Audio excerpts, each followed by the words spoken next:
so you have back problems. Well, welcome to Dr. Bane Chiropractics. Ask Bruce Wayne how good I am.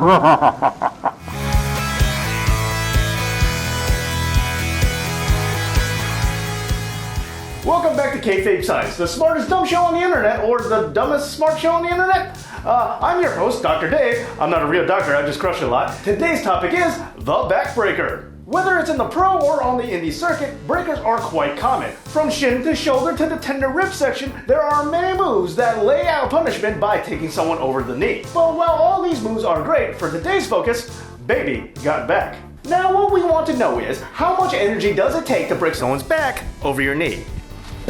Is it as easy as snapping a twig, or do you need to harness 1.21 gigawatts in order to be able to crack a back to the future? And if we go breaking back this way, is it even physically possible to do this effectively? Well, to examine all that, we need to revisit the unit of measure that measures force, the Newton. As previously discussed, a skilled athlete can exert around 25 newtons of force. However, a professional tough guy, like a pro wrestler, can measure as much as 5,000 newtons, making him one tough cookie. And remember, a cookie is just a cookie, but a newton is fruit and cake.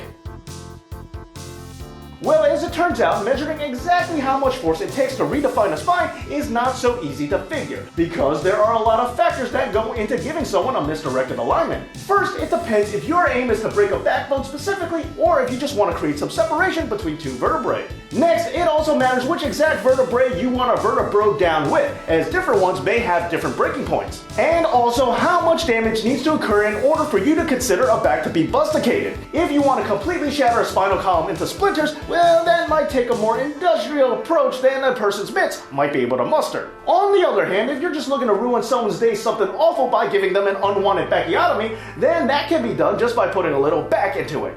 Because no matter where on the back you strike, as little as 3,300 newtons, exerted in a quick burst, are enough to break a neck, a back, a cookie, and a snack.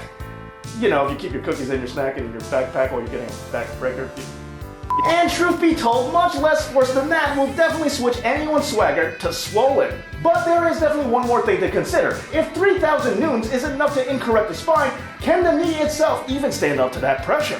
Well, as it turns out, the femur is a much more durable bone than the back, and it takes around 1,000 more newtons in order to snap it. So there you go, with the right amount of force exerted down onto the spine, the leg bone is the perfect body part to use as a broke back mountain. I never saw that movie. Is that what it's about? I know there are cowboys in it. Is that it? No?